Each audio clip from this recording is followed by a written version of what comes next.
numbers now. No. Do the pledge. I pledge allegiance to the flag of the United States of America and to the republic for which it stands, one nation, under God, indivisible, with liberty and justice for all. No gavel. The gavel didn't make. Call roll, please. Ms. Claudefelter, Ms. Nyworth, Here. Ms. Fabrega, Ms. Bradley, Here. Mr. Rice, Here. Colonel P. Okay, special guest. We do. We have Dr. Pacino with our strategic plan, as we talked about. We had a big meeting this week, but our strategic plan is moving forward, and this is goal area 4, who have not presented. She can introduce her team, and the tier with her, but you're on. Okay, thank you, Mr. Heim, and good evening, board members.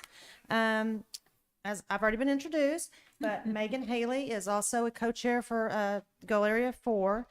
It's pretty large, so I'm going to let you know, first of all, that we do have 4 subcommittees, and so that we get experts from all over the district to really help us facilitate this goal area. So the first one that we are looking at is the facility plan. And we have Jack Hanna and also Jay Hunt, who are members of that subcommittee. There you go. That's better. Thank you. you. Okay. And I believe you have the handouts Yeah, to we follow do. on. Okay, great.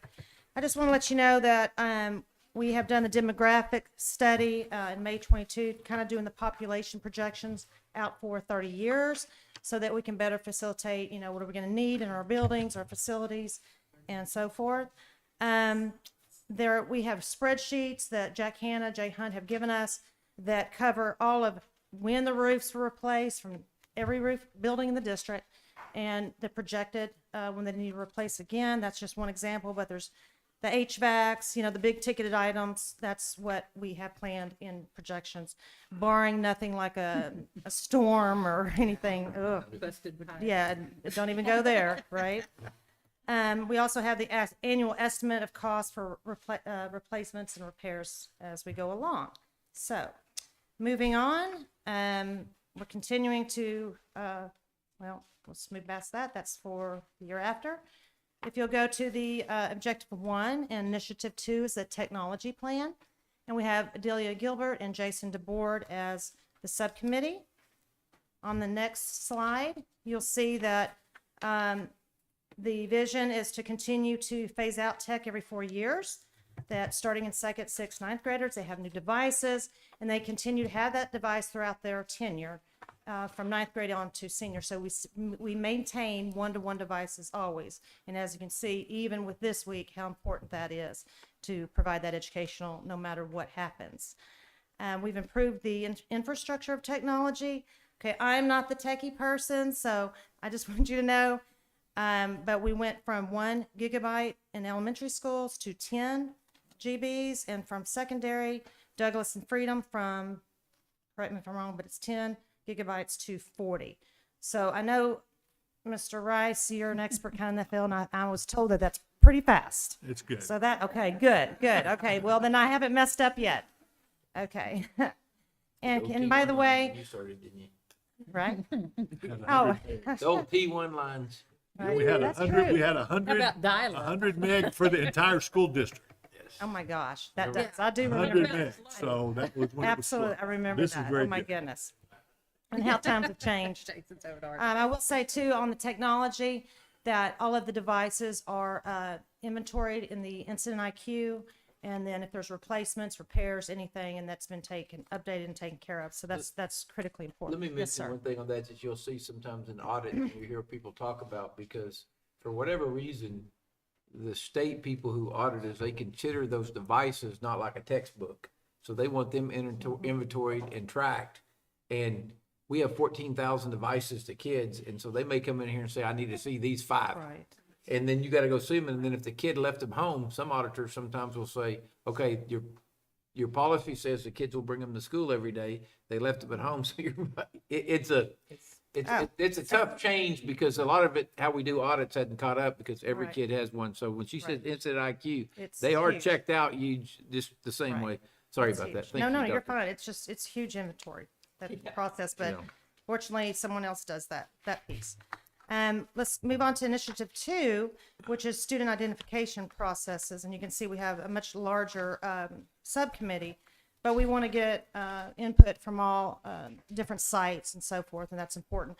If you go to the next slide, the SPID identification process is based upon the category and identification, and that's the most important thing. I think that with the SPED department as is, they have identified special education students and their needs at an earlier age and can better provide those resources for them. And of course, in the state, you get weights based upon that can also help with resources. But irregardless, they are given those resources at LPS. Our GT identification, that process has been looked at. Again, trying to target students even at an earlier age so we can catch them when they're young and they get services throughout their tenure at LPS. In fact, one thing that I'm very proud of is that we are doing the continuous professional development throughout the entire year. And special education has already had PD for these areas, including instructional strategies for special ed and gifted and talented. And they're going to do this again on September 6th. And so special education will have 4 different opportunities for individuals to go pick something that they need to. One of those will be also GT identification. Moving on, if you look at the next one on 5 and 6, that is for this year, but we're already providing that. We're already ready for this initiative and moving these goals forward. So I think we're really on top of it, and the PD will be greatly beneficial. Moving on to instructional time. This one, sometimes it's tough, especially as a principal. I've been there and have had to schedule. We have so many opportunities when you have LRC, when you have Great Plains Technology, when you have concurrent enrollment. Sometimes that scheduling can be a nightmare. But what's good thing is that we're adaptable. We listen. That's what that subcommittee looks at, is there are the things that need to be tweaked to get to be more effective and efficient in how we get students to those opportunities. And so we're still looking at that. That's never going to go away. I think every year we look at instructional time to make it more efficient, but there is obviously a schedule in place. Moving on to our objective 3, supplemental revenue. This is the last one. It's resources. We have Lisa Carson, Diane Landau, and Charlotte Oates on our subcommittee. And if you'll go to the next page, we're trying to research supplemental opportunities of revenue.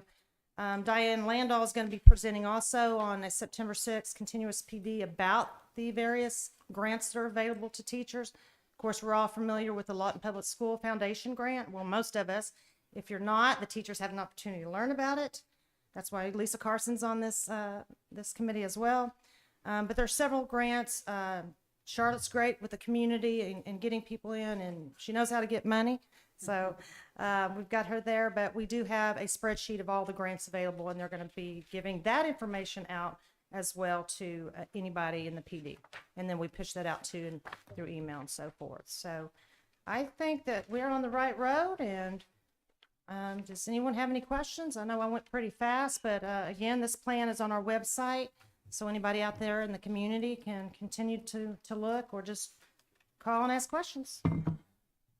And we'll start back over with goal area 1 and bring them back in a board meeting, and then, like once a month, bring one of the goal areas in as we continue. One thing that we've made a commitment to, and we had a meeting this week, is that we're going to meet again next week with our we've kind of made our goal area, our strategic plan is also our professional development committee, because so much of it is professional development, but the goal area chairs are in there, and we're letting this strategic plan. And then the other thing, if you noticed, with the strategic plan, because we didn't want it to be top heavy in administration, the assistant superintendents and myself, we still stayed out of it. Now, we let the executive directors, because they're here in the building, be the chairs, but they're really putting a lot of, they're trying to get teachers and even people. It's hard to get people in the public to commit that kind of time, but they're doing a good job of getting a good cross section of our school population on there. So thank you guys. Okay, thank you.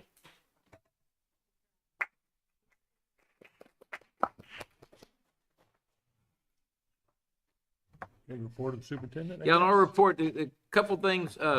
One thing I know the big report is Lawton High. A couple of you have asked me. Lawton High, as you know, a water line broke. We sent some pictures. They're shut down until Monday. Hopefully Monday, we're being told right along Monday they'll have enough water on that we can have school. The fix is going to be a longer term fix, but we are planning on being face to face again on Monday. And you know, it's a scary thing when you get shut down. But as Dr. Pacino just mentioned, if you have when you have iPads and Chromebooks, at least we were able to do something. And from what I've seen, we're better at it now than we were 4 years ago when we did it. Yeah, And they then, had a few that didn't have, but they were giving them out the back door. yeah, we've been trying to work Yeah. on that. It's And the then first week in school. she talked about continuous PD. I was going to talk about that. September 6th is our first continuous PD. We're really excited about what that is. And again, we're letting our strategic plan drive the sessions we're offering, and we're going to try to meet those and go there. And then one of the other big things this time of year is our enrollment or paperwork. We really push hard to get it. Guys, that's how we went 1-to-1. That's how we're building security fences. That's where our money comes from, is from that paperwork. That's what drives our weights. And so as parents and staff members, you're going to have your free and reduced forms we're going to be pushing to get, your impact aid forms, your EL forms. We're going to be GT and all other categories. So we're working hard on that. And then for the good news, today we had the warrant officers from Fort Sill stop by Shoemaker and dropped off like 8 or 9 boxes of school supplies. We got a picture of them. It was pretty often that they did that, and give a shout out to remind them how important it is, and how important our military is to us at Lawton Public School. And again, we thank them supporting us at Lawton Public Schools. And then we try to mention it regularly, but don't forget September 15th. Get that on your calendar. First of all, it is a virtual day, but it is also again, we talked about Lawton Foundation and how important they are, the school foundation. That is the school foundation breakfast at the Golden Corral. We're very excited about that. And so, again, the Golden Corral is a winner of an award for being such a great supporter of Lawton Public Schools. So we're excited about that. So that's my report. I guess you took care of all your announcements too? Yes, in sir. there? Okay, consent agenda. Anybody have anything they need to pull from the consent agenda? Do I have a motion? Move to approve. Call roll. Ms. Nyworth? Yes. Ms. Fabregas? Yes. Ms. Bradley? Yes. Mr. Rice? Yes. We don't need an executive session No, sir. tonight?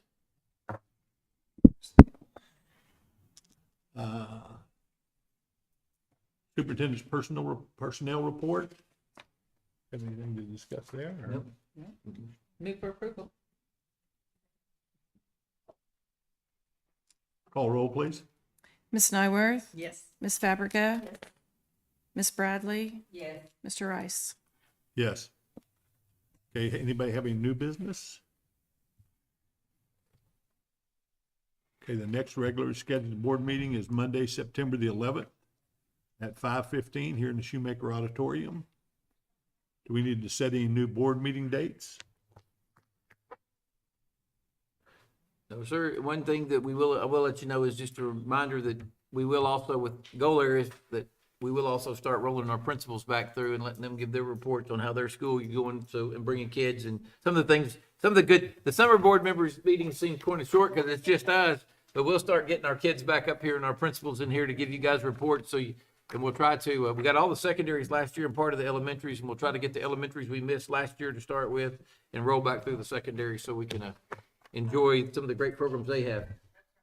Do we have a number as to enrollment as of today? It's looking, the hardest thing with it is you, to match up when you run the reports, you don't know how many aren't there.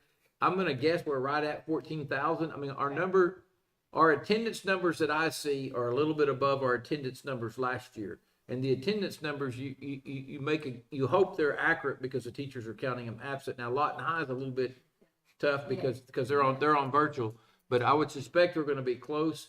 The big number we'll get there is, then I'll let y'all know because the number will get released when we're at 10 days. On the 11th day, you'll have a really accurate number, but it looks like we're up a little bit. So, What about virtual? I think they start down and then they go up. I maybe 100 kids in virtual elementary, which is pre-K through 5. We continue to offer it because there are just some that's an opportunity they need, and we'll continue to offer it for them. Although, you know, we think we do virtual better than anyone in the state, but we also think we do regular ed really well too, so we want our students in there. Do we have any other board announcements? I'd like to let everyone know that Lawton Philharmonic's concert is a week from Saturday, the 26th, and students are free.